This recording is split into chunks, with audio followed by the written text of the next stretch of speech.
Welcome to CSIS Online. The way we bring you events is changing, but we'll still present live analysis and award-winning digital media from our Dracopolis Ideas Lab, all on your time, live or on demand. This is CSIS Online.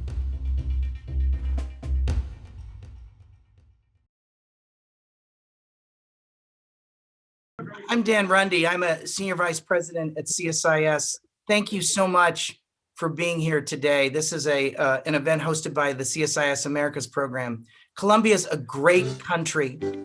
Colombia has taken an enormously important step to host 1 million Venezuelans through a temporary protection statute, a TPS for Venezuelan migrants. This, I think, is one of the most consequential acts on migration that any country has taken in decades, maybe ever, in the Western Hemisphere. This is an enormous act of generosity. But Colombia is going to need international community to help absorb all these folks who have come from Venezuela because of the mismanagement and the oppression in Venezuela. In some ways, Colombia is returning a spiritual favor to Venezuela, because when Colombia was having a hard time, many Colombians moved to Venezuela, and Colombians remember that. But this is an act that's important to the United States. The U.S. has a stake in this. We need to be a friend to Colombia and support Colombia in this. We're really very fortunate to have His Excellency, the President of Colombia, to talk about this really important step, President Iván Duque.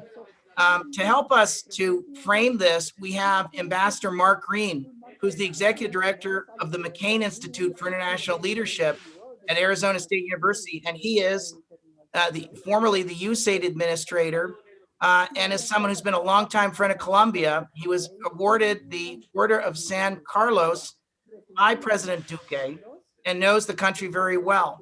I'm going to turn the floor over to Ambassador Green to help frame this up. He's leaving the McCain Institute and joining the Wilson Center as the new CEO in March. So the timing of this conversation couldn't be more interesting. So Ambassador Green, I'm going to turn the floor over to you.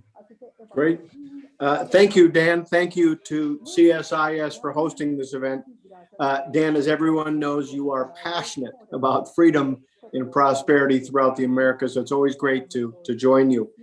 Mr. President, I would like to begin on a somber note. I'd like to begin by offering my deepest sympathies on the passing of your Defense Minister, Carlos Trujillo. I got to know him well in my days at USAID when he was Foreign Minister.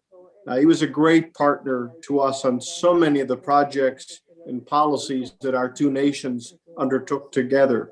So losing him is another stark reminder of the costs of the COVID-19 pandemic. So our condolences to his family and to all the people of Colombia.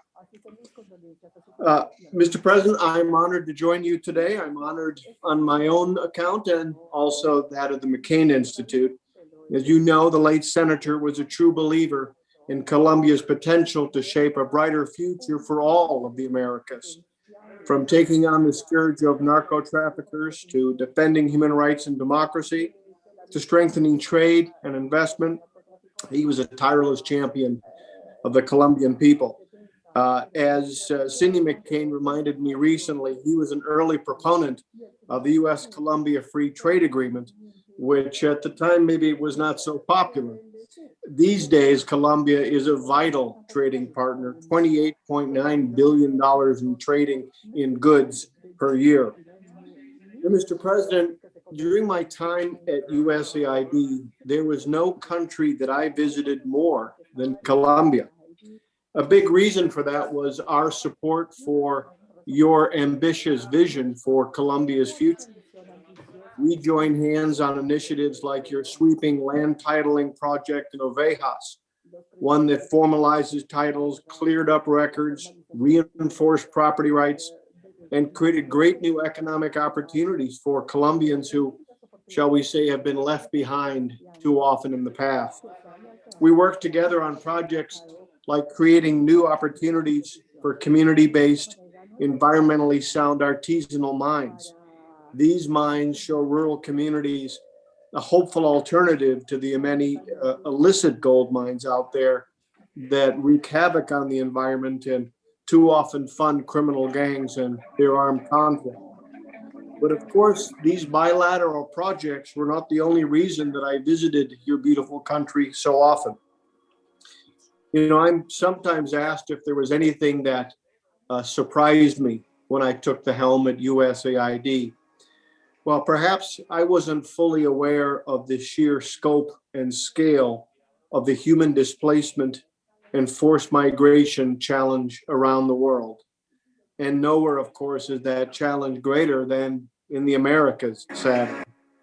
The millions of Venezuelans who have fled Maduro's tyranny and economic mismanagement represent the largest single mass migration event in the history of the hemisphere.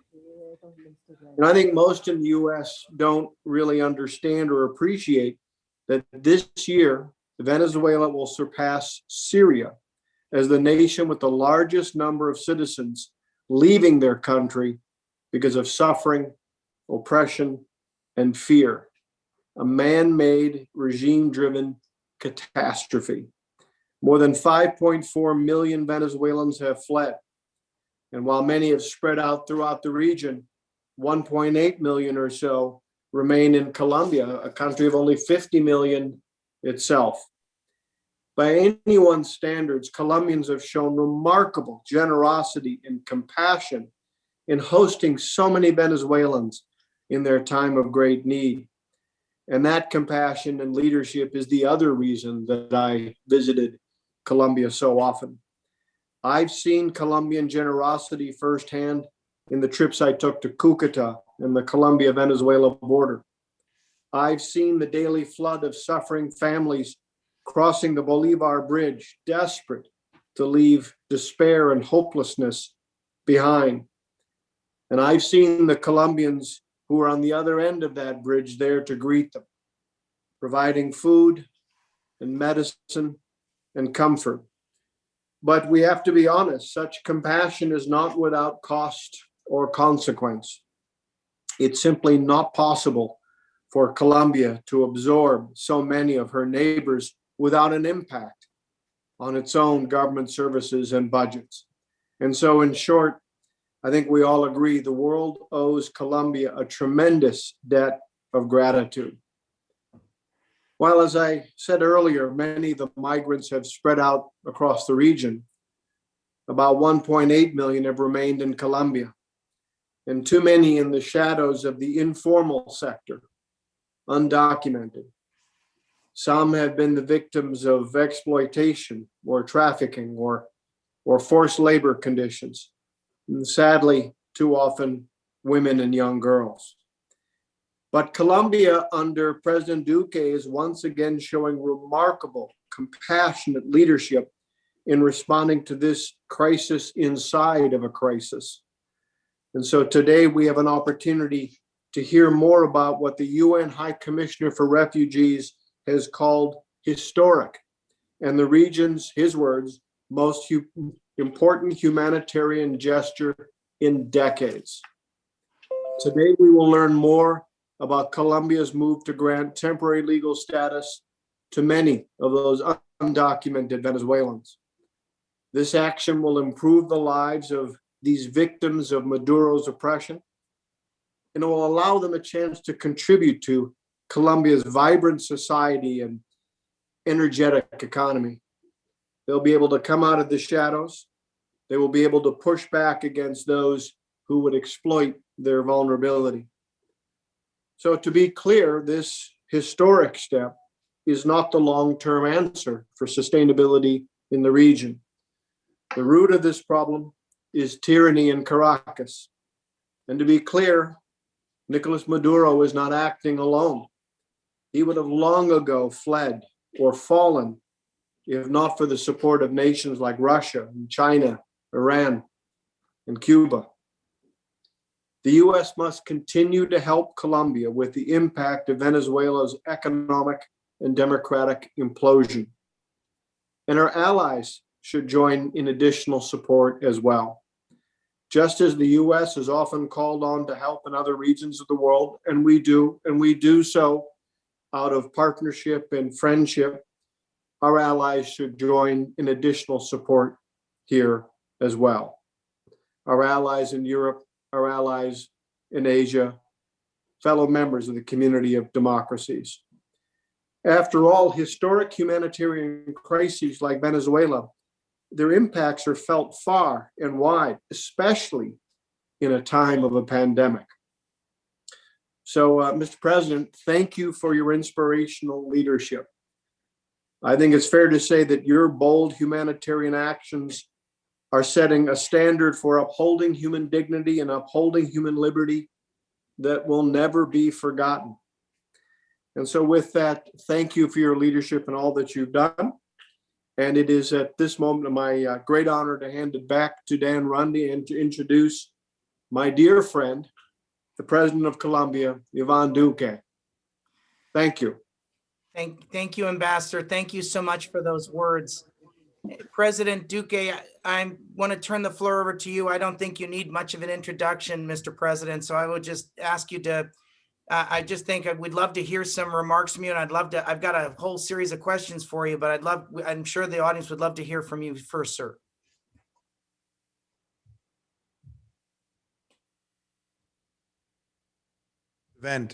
I also want to express my admiration and gratitude and eternal friendship to Ambassador Green, someone who has worked in our country and has left a very important legacy, and we hope to continue working with him. Dan, it is a great honor for me to participate in this event, and especially to make some reflections about our migration policy. We took a decision a few days ago when we decided to create in Colombia a temporary protection status for 10 years that will protect something close to 1.8 million migrants. We're not a rich country. We have less income per capita than countries that have taken bold actions in favor of migration in Europe and elsewhere. We know this has a fiscal cost. We know it has a social cost. But we have done this because we want to set a framework of a migration policy based on fraternity and based also on humanitarian relief and protection. I always recall in my speeches that this is not something that we decided recently, nor has been motivated by political reasons. When I was a presidential candidate, I proposed to create a temporary protection status. I shared with the Colombians my vision that if we didn't take that road, we were going to leave people invisible, with frozen bones, with hunger, without having access to public services, and what is more worrying, without being able to have access to a formal and stable life. So I made that proposal, and once I assumed office in August 2018, in September, we were having an event in the framework of the United Nations, and we said that we were going to take that road. In December 2018, we launched a public policy for migration that was setting the ground for a temporary protection status. We reiterate that on 2019 in the OAS General Assembly. And even in times and in the midst of the pandemic in 2020, we were able to express the need for that status in a country like Colombia. Obviously, we saw that in the case of attending this crisis, which is now the biggest migration crisis in the world, we have seen many pledges from different parts of the world, but none of those pledges have fully materialized, and maybe there is a gap between what has been pledged and what has been disbursed. We had partners, strong partners, that believed on this path. And that's why I want to express my thanks to Ambassador Green, because when he was in USAID, he said, I will work with you on this. And we got pledges and we got the disbursements and we got the support and we went to the border zones. And now that we have made this decision, which is obviously for many people politically costly, that's not in my consideration. Because I think there's something that unites Colombia and Venezuela, and it is that our nations were born together. We had in Simón Bolívar, a Venezuelan, the leader who commanded our independence. The most important battle of independence in Colombia was fought in the state of Boyacá, and many of the warriors that crossed the Páramo of Sumapaz with Liberator Bolívar were from Venezuela. So the triumph of liberty was built together.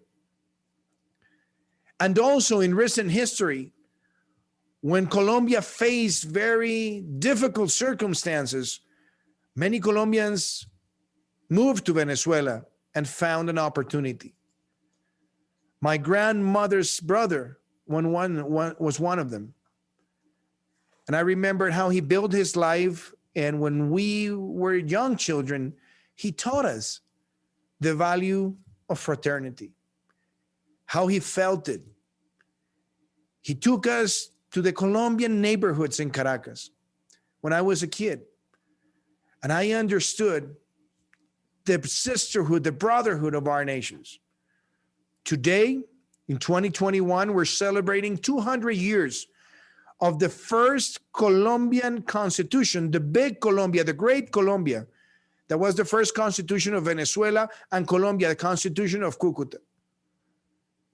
And we celebrated, showing the world that in times of need and despair and uncertainty, we can do and we must do bold things to protect.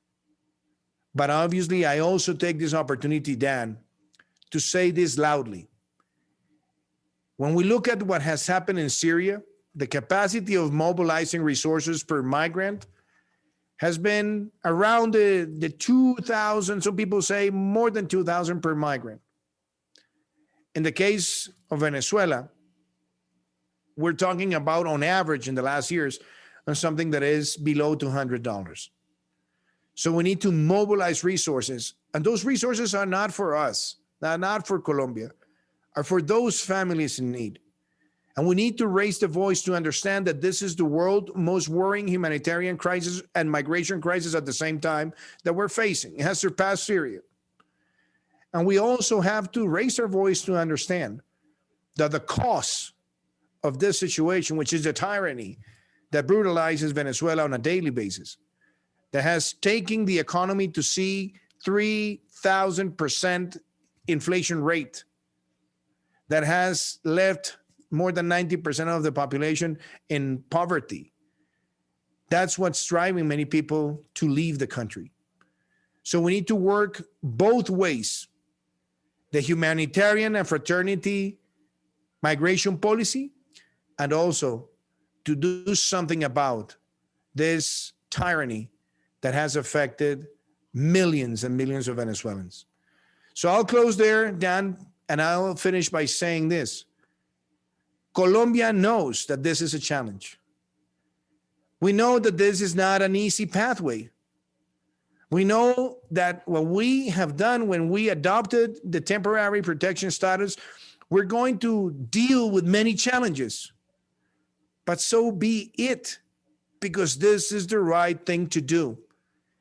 It is a true act of peace, a true act of fraternity, a true act of humanitarian solidarity. And we will work day by day. Today, I was working with my team so that by next year, before the end of my administration, the 1.8 million migrants that are going to be granted with the statute are going to have their card, their TPS card, so that they will be visible and will actively participate in the social life of our country. Thank you so much, Dan. Thank you, President. You lead a truly great nation. This is a true act of generosity. It's un gesto de grandeza. Fantastic. Thank you for your leadership on this important issue. Could you talk about what it means? What does temporary protective statute, what will it mean for the Venezuelan migrants specifically? You talked about some of the different aspects of it, but just tell us a little bit more about what will that mean for the 1.8 million Venezuelan migrants? That's a great question, Dan, because many people have asked me, what is the big change?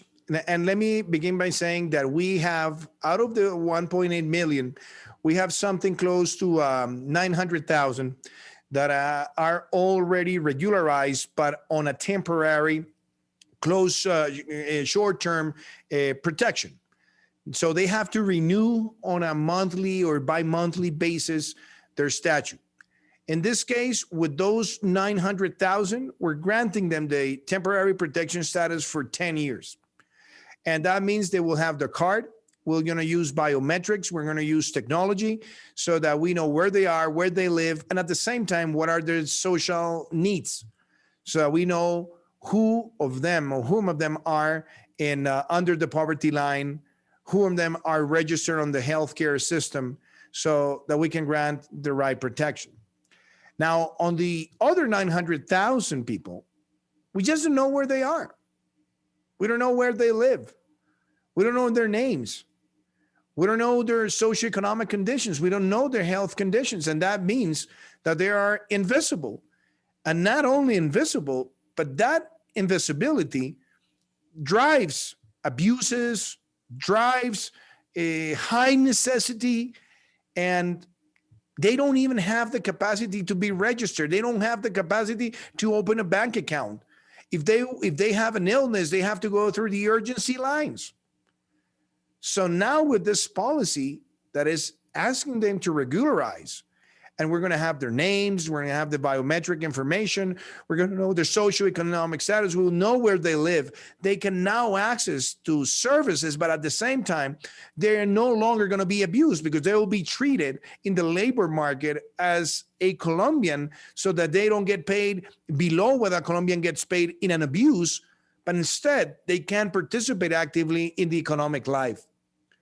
And this is bold in a sense that this is a 21st century humanitarian and fraternal migration policy that want to turn a difficulty into an opportunity, and using technology, the right registry, and also opening the scope of social services, they will become also contributors to development.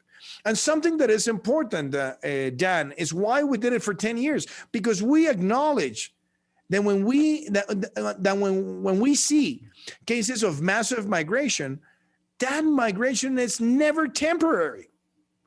It tends to stay longer than everybody expects. So this is a way of solving in the midterm also a situation and making it an opportunity.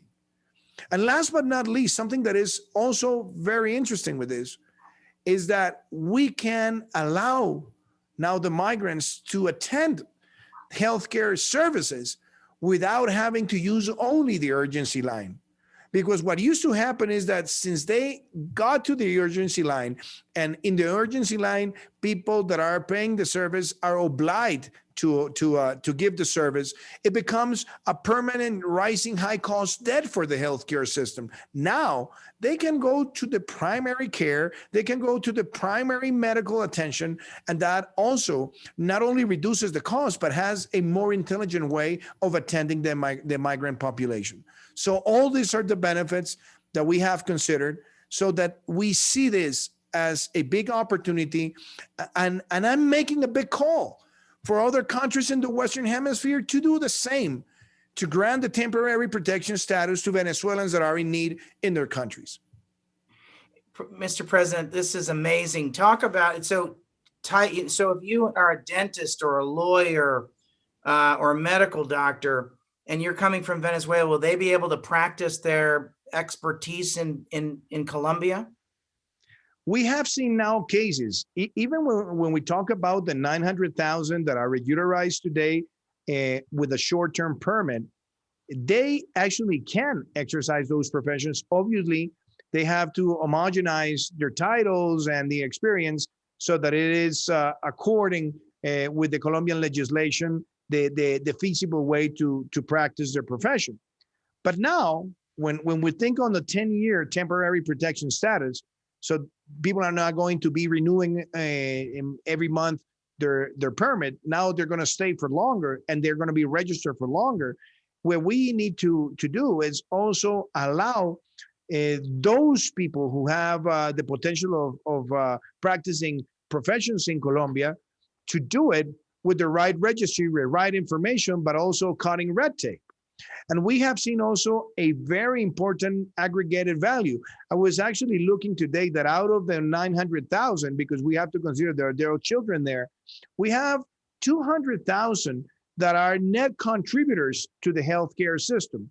And that is important because they have already formalized, they have received the contracts from companies in Colombia so that they are regularly paid and they exercise their professions. If we expand that at the same time, I think it's going to be a win-win situation for them, but also for Colombia. And something that I have considered, because many people believe that it is politically unwise to make this kind of decisions. I'm not thinking about politics. I'm thinking about social lives. I'm thinking about destiny. I'm thinking about transforming life for the long run. I know that the dictatorship will come to an end. Maybe it'll be sooner, or maybe it'll take longer, but the dictatorship will come to an end. And when there is a rebuilding of Venezuela, and many of the people that have moved out consider moving back in, they will always remember those who treat them as brothers and sisters, who gave them the opportunity to work, who allowed them to pass time of sorrow and despair and feel brotherhood and companionment.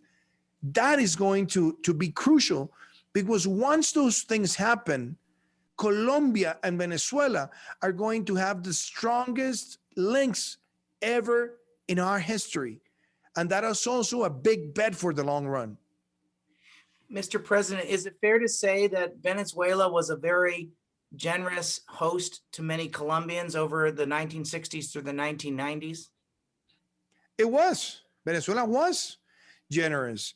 What's interesting, Dan, is that it was not based on a migration policy. There was not a migration policy at the time but there was a sentiment of giving opportunities. Obviously, it is interesting to consider that massive movement of Colombians to Venezuela in the 20th century was also aligned with a moment where Venezuela had the boom of the oil sector. So there were plenty of opportunities. There was plenty of richness. There were plenty of working capital needs. So it was a win-win in a sense that many Colombians went to Venezuela, found the opportunities, but it was in a time of economic success. And we always will thank that. And as I told you, my grandmother's brother, he was one of them. And he taught us what that meant for him. But what's interesting about the decision that we have made is that this is no time of economic boom for anyone in the world. We're suffering the struggles of a pandemic, but those people are already in Colombia, and they have also suffered from the pandemic. And we decided, even though we're not a rich country, taking 1.8 million people to have this kind of access to opportunities obviously brings a cost, but we're already paying a lot of that cost. So let's be sincere and let's be bold, humanitarian and fraternal. And I think it's also a strong message, Stan, because, when I see cases around the world where migrants are treated with xenophobic sentiments, or when I see the negation of the problem in many nations, I just think, how can this happen? So humbly, what we have done in Colombia not being a rich country, but a middle income country with this decision is say, let's think different about migration. Let's act different about migration all over the world. So we say no more to xenophobic sentiments. We say no more to negating the problem. And we say yes to build intelligent, well thought, well managed migration policies. Obviously, there will be mistakes. Obviously, there will be challenges. Obviously, there will be red tape. Obviously, we will find many obstacles. But we have designed a roadmap that we want to use it as a reference for the world. And I want to make a comment, Dan. I lived in the United States for almost 14 years in my life. And I was listening to Mark Green. And I remember that I was doing my master's degree in Georgetown, and two senators were discussing in the United States a comprehensive migration policy, bipartisan. And those senators were John McCain and Barack Obama. And I remember that I had to read about that plan for a class and for a paper that I had to write. And I loved one thing, that it was truly bipartisan. Even though it didn't come out as they planned, or it didn't come out at the first time, it was an exercise where people could leave partisan sentiments aside and think of migration as something that requires bold actions. For me, that was an inspiration. And I'm glad that the decision that we have made in Colombia has been well received by all the political spectrum. People from the right, people from the left, people from the center, because they know that this decision is going to make Colombia recognized worldwide as the nation that we are, a fraternal nation. Mr. President, the United States values deeply our friendship with Colombia. USAID has one of its best mission directors, Larry Sachs, in Colombia. The United States is doing a lot, but maybe the United States. So one of the opportunities I want to give you is, does the United States need to dig a little bit deeper given this effort that you're doing? I think the answer is yes. So I'd ask you what message do you have for the U.S. Congress and for the United States of America about this effort, and what do you need from us? And second, I sometimes wonder, if you'll allow me some Spanish, there's a little bit of mucho ruido, pocas nueces sometimes from some other parts of the world in terms of they want to be supportive, but sometimes don't fully follow through. Do you have a message for other parts of the world who are saying they want to be helpful to Colombia? Now would perhaps be the time to step up and really help, given sort of the comparison with Syria that you mentioned earlier, given that this is the largest humanitarian crisis in the world. I believe it's bigger than Syria, I think is the case. So what's the message for the United States, and what's the message for other potential donor nations? Is this the moment to step up? Well, Dan, I think it's right to say that I have to express my gratitude to Larry Sachs. I mean, Larry in the field is simply fantastic to work with him. I mean, we have done works with USAID and his team here in Colombia. As Mark Green well recall it, we saw a massive titling program in Ovejas Sucre, a town that has been badly affected by violence over decades, and now is resurging with the agricultural economy, and now with the land sampling is also closing social gaps. So that work has been tremendous. I also want to thank USAID because they have taken to the heart the need to attend the migrants in the border zones. I think the work in Cúcuta has been great. And I think also interventions in Puerto Carreño and other areas, even in Maicao, in the state of La Guajira, we have seen great work, great collaboration. And the U.S. has given to Colombia more than $200 million to attend the need. Obviously, when we think about the whole international community, it will be unfair if I don't recognize that last year was a mess for everybody. I mean, many of the resources that were aimed to be devoted for humanitarian aid had to be used in some of the countries for attending the COVID effects. So I clearly understand that. And we had last year meetings from donor countries.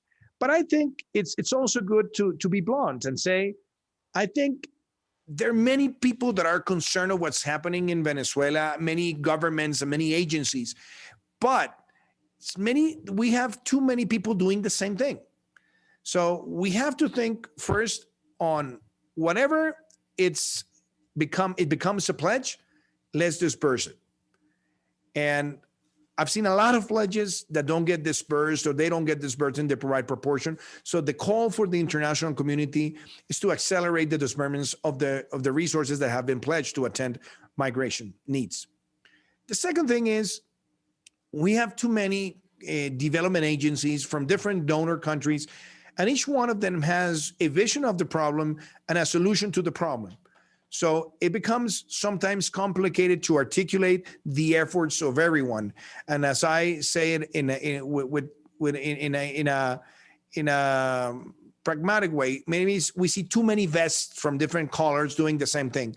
Well, I think we have to articulate more, and it'll be much better to have agencies maybe adopting specific places of the country with a coherent intervention that is aligned with what everybody's doing, so that we reach common objectives.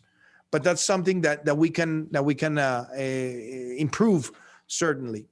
Now, on the U.S. Congress, something that you say, something that I value, I think the U.S. at this moment has seen the crisis in Venezuela in a bipartisan way and in a bicameral way. It is very important that it remains like that. Not only to attend the migrants, but also to call things by their name and denounce the effects of the tyranny and the dictatorship in Venezuela. So that's something that I will recommend. And obviously, I think with the temporary protection status, where we're going to have good information, focalized information, and we will know the needs of the migrants, that'll be a good way also to tackle the needs of a specific population. So, for example, in the case of schooling, housing, in the case of healthcare system, and nutrition, which has also been a major challenge because we have received thousands of kids in a very bad nutritional condition. So the bipartisan way of dealing with this, I think, ought to be kept. And I think it also adds that the reaction from the United States to the crisis in Venezuela is not based on partisan politics, but based on the principles that have been defined in the United States since the founding fathers as liberty. Mr. President, you're going to be hosting the Board of Governors meeting for the Inter-American Development Bank next month. The president of the Inter-American Development Bank has put forward a call for a capital increase. The Inter-American Development Bank is the best vehicle for collective action. There are many European members and Asian members. A low-cost way, I suspect, to help accompany Colombia during this time would be to support a capital increase for the Inter-American Development Bank. What do you think about that, Mr. President? Well, Dan, I consider that the capital increase is a must. And it is a must because we have to think on the COVID world and in the post-COVID world. And in the COVID and post-COVID world, we need to have multilateral agencies with a stronger capacity to provide resources and lending to the countries. So it is a must, because if the needs keep on increasing and the bank doesn't grow, what happens is that the capacity of response from the bank is going to be limited. So yes, the capital increase is needed. And actually, I speak with this from my heart because I was in the negotiator team in the last replenishment that took place in 2010. So it is needed at this time. But something that I would like to connect also with the United States, and I do this respectfully, is that this year, we will be celebrating 50 years of the Alliance for Progress. We will be remembering that bold policy from President Kennedy for Latin America, where he wanted to move resources in favor of the countries in the region. I think a good way to celebrate those 60 years of the Alliance for Progress is to move ahead with the replenishment of the IDB, which is a son of the Alliance of Progress. Even though the IDB was born in 1959, it was in 1961 that got the largest amount of resources to expand lending in Latin America derived from the Alliance for Progress. So I think it'll be a great opportunity to set a good policy from the United States to Latin America and the Caribbean. Mr. President, I have one more question for you, then I want to get a couple of questions from the audience. You wrote a book about the creative economy, something very close to our heart here at CSIS. We've done a lot of work. My colleague Margarita Seminario and several of my other colleagues have written about the creative economy in Latin America. You've thought a lot about this. Could you just spend a minute reflecting about how the creative economy in both in COVID and post-COVID and how it maybe fits into this conversation about receiving all these creative people from Venezuela? Maybe are they going to be a part of the orange economy? I think there are two sides of the coin. And when we think about the creative industries and the orange economy in the midst of the COVID-19 crisis. The negative side is that most of these industries grow in human interaction. People go to concerts, people go to the movies, people go to the restaurants, and I mean by that the gastronomy sector. People go to museums. So with this crisis, that has affected one of the major sources of income of the industry, and that has to be rethought, and they have to reinvent it themselves in order to allow people to keep on consuming. Now, to give you an example, in the case of the movie sector, it has been more complicated because there are no movies coming out at the same pace as other years because nobody's going to the theaters. So even though if you would like to open the theater, people will have to go to the theater and watch the movies from last year, and so it becomes like a vicious cycle. So that is a negative side. On the positive side, I think that the reinvention is also very interesting.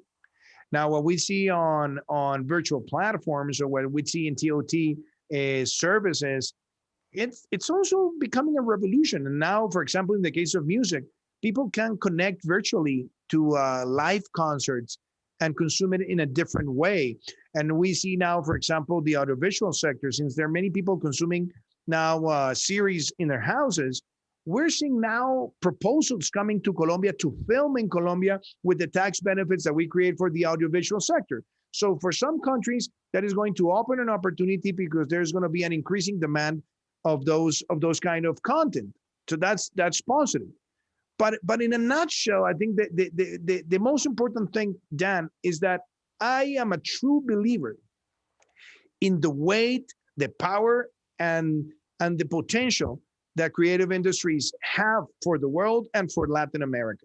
When we wrote the Orange Economy book, and that was in 2013, we were thinking of the 7 I's on institutions. We were thinking about research. We were thinking about on the market, integration, inclusion. And that was what we thought. Today, we have the bill in Colombia. Today, we have the sector in Colombia with new legislation, bringing investment, and also building institutions to support the sector. And it was all inspired of things that we saw in the United States. And I'm happy to see now many companies from the United States coming to Colombia, film in Colombia, co-produce with Colombia, and opening the opportunity of employment to thousands of people. Now, for example, in our state job training agency called SENA, we have created a line fully devoted to services in the creative economy. So all this is happening, and I know last year was very difficult. This year, hopefully with the massive vaccination, we'll get people back to the interaction in the cultural sector. But what is more important is that I consider that what we felt last year, what we lived last year, is going to become an accelerator of history and an accelerator of the creative industries, and especially with the marriage of creative industries and technology. And I think there's going to be a revolution in the upcoming years that is certainly going to open opportunities for our countries and for the United States of America. Let me just comment that I love your country. I did some tourism there with my favorite uncle. I have it in a signatura pendiente to go deep sea fishing on the West Coast, and the greatest deep sea fishing in the world is in Colombia. So when this all ends, on my list is to go visit. We'll be waiting for you, Dan. We'll be waiting for you. I'm desperate to go. I'm desperate to come. You have a wonderful country. I've got a couple of questions that I think are important to ask Mr. President from the audience. This is from Hugo Andres Marmo Sanchez, USAID's Venezuelan Migrant Human Rights Activity, known as CCD for its Spanish name, Conectando Caminos por los Derechos. Mr. President, with the new temporal protection status, what would be the message to regional and local authorities to start implementing this new measure? Well, thank you for that question. Something that I want to applaud as well is that when we made the decision, what happened in the subsequent hours is that we got a communique from the Colombian Association of Governors. We got a communique from the Colombian Association of Mayors. And we got a communique from the Colombian Association of Mayors of Capital Cities from the states. And they all supported the decision. And that is something that really means a lot to me, because this is not Iván Duque's objective. I think it has become a national objective. It has become a national purpose. And having that support from the local government means that they also want to do their best. And I know that many of them are struggling to have resources to attend the migrant population. And that's the reason why we have to work with the international development agencies with the idea that I just mentioned of them adopting specific regions that have the higher burden of migrants, so that they can intervene, mobilize resources, and help them to have the right institutional capacity. But I think their support to the measure is something that means that we're all in the same page, thinking on this fraternal policy. I have another question from Lilian Peraza from Tres Puntos Consultores. It's in Spanish, but I'll ask it in English. Mr. President, talk about how you're going to integrate children and young people into the education sector. I think what she means is, if you were in fifth grade, in the middle of fifth grade, or the equivalent in Venezuela, and now you're coming to Colombia, how are they kind of catching up, or how are you bridging them to integrate them into the education system in Colombia?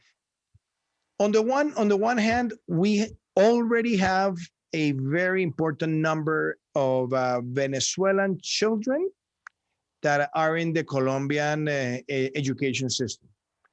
But something that is also interesting, Dan, is that there are many children that have been born in the last few years that are the sons and daughters of Venezuelan migrants, and they're now Colombian citizens. So we have that situation. So what we're trying to put together is the expansion of the policy that we have today, because when we launched the public policy by the end of 2018, we had already identified that we need to open more opportunities for the children in the schooling system. And that implies also improving infrastructure and having more access in the different offers that we have per grade.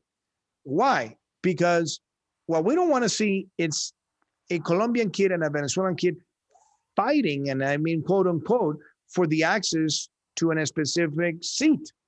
So the only way that we can deal with that is also expanding the capacity in the education system, very well focalized, and something that we have done since we have made big investments in the schooling sector, and we have built more than 190 schools, and that we're going to have 15,000 more seats for children in the schooling in the schooling system just by the end of my term. Well, that means that we have to think on the potential demand from children that are either migrants or son of migrants. And that allows us to have a comprehensive policy in the long run. But that's also the kind of aspects where we can have international support in a specific niche, in places of the nation where the need is bigger. And I'm talking about not only Cucuta, but I'm talking about small towns in the border area. Remember that our border has more than 2,200 kilometers. So many of the small towns that we'll have obviously will need to improve their education system. We'll be putting resources, but that can also mobilize resources from the international community. But in a nutshell, we have already thought about that. We know what the investment should be, and we want to leave the investment cycle in our government, but also with a perspective for the next coming years. Mr. President, one last question from the audience, and then I've got a last question for you from me. This is the question from the audience. Mr. President, COVID-19 has made it difficult for many businesses and workers in Colombia. Job opportunities are scarce and earning a living is crucial for many families. Will your decision to grant temporary protective status to Venezuelan migrants hurt the economy for middle or low income Colombians? This is from Jessica Torres from NYU. I was actually reading this morning, rereading a book that is called Migrants, Why We Need Them. And it is a very eye-opening statement.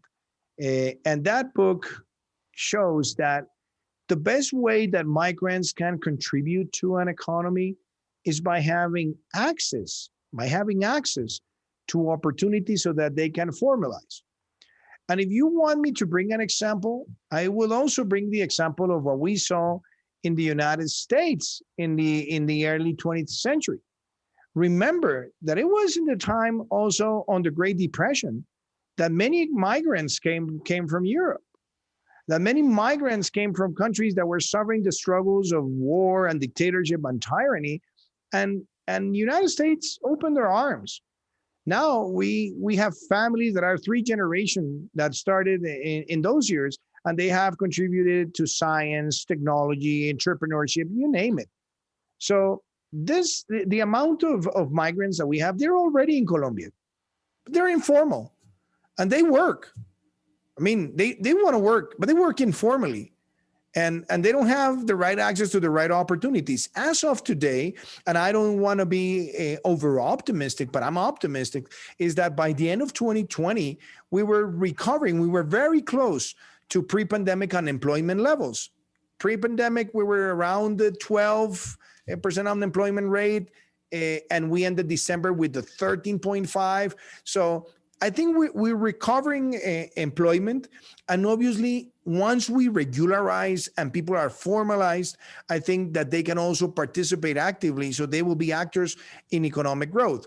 Now, that's why we also think consistently that our aim this year is to grow above 5% and keep on bringing investment so that the migrants keep on contributing to the economy at the same time that the Colombians do. Because we don't want to see this as a clash of nationality, but instead of a comprehensive policy where we want to open opportunities for all. Mr. President, this is my last question for you. The support and friendship of Colombia has been a bipartisan cause in the United States. At the same time, I would like you to make a message now to some of the important leaders in our Congress. I'm thinking of Senator Menendez and Senator Coons, who are very thoughtful leaders and care about global development. They care about the region. What's your message to them about this act and for their staff? Because they're watching this now. What would you like them to know? What do you want them to take away from this conversation? Dan, let me put this in something that is a historical framework. In 2022, we will be celebrating 200 years of bilateral relationship between the United States and Colombia. 200 years. Colombia was the first former Spanish colony to be recognized by the United States as a nation. And those were the years of President Monroe and John Quincy Adams as Secretary of State, and the role of Manuel Torres, and a Spanish citizen that worked very hard for that recognition. Allow me to say that 200 years of bilateral relationship show how strong our relationship is. And in the last 20 years, we have seen a very strong bipartisan and bicameral support for Colombia. I remember the days where Foreign Policy magazine 20 years ago had the ranking of failed states, and Colombia was not a failed state, but it was on the brink with the index. Today, we have been able to make a big change, and we have to celebrate the change that we have accomplished in these 2 decades. And today, Colombia is a member of the OECD. And today, Colombia has advanced in terms of Human Development Index in the United Nations. And today, Colombia has been able to transform many industries and open opportunities. Obviously, there's a big task that we have before us. But that change has been produced because we have also counted with an ally like the United States in a bipartisan and bicameral way. It was President Clinton who started Plan Colombia that was very important to fight drug traffickers and terrorism. But it was also President Bush who decided to move forward with a free trade agreement that allows us to have more trade and investment. And it was President Obama who decided to open more the spectrum of the bilateral relationship. And it was also President Trump who decided to open opportunities for nearshoring in the case of Colombia and also support us with the crisis in Venezuela. And now President Biden, who was one of the architects of Plan Colombia, is leading the United States. And he has been a true friend of Colombia. And we consider that we will have increasing opportunities in our bilateral relationship, not only dealing with narcotics and security issues, but also climate change, renewable energies, creative industries, cross-border investment, nearshoring. So I think the message is one of the most important foreign policy success stories between the United States and Latin America is the case of Colombia. So my objective is to keep on strengthening that relationship and to look forward for a new chapter of bilateral policy that will open the spectrum to new themes, new subjects, but at the same time, keep on opening opportunities for us because we see this also as a win-win situation.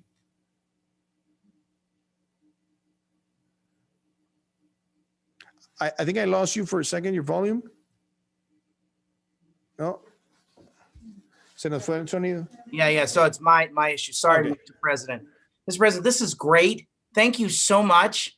I'm very, very grateful. I want to thank you. Congratulations.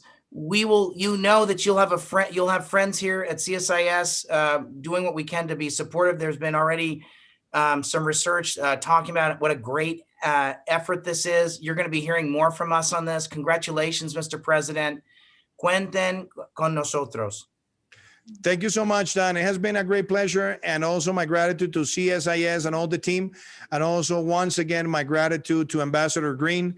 So I look forward for you to come and do deep sea fishing. And I also look forward for Mark to come and visit us again. All the best to you. Thanks, Mr. President. Thanks, Ambassador Green. Thanks so much. Bye-bye. Bye.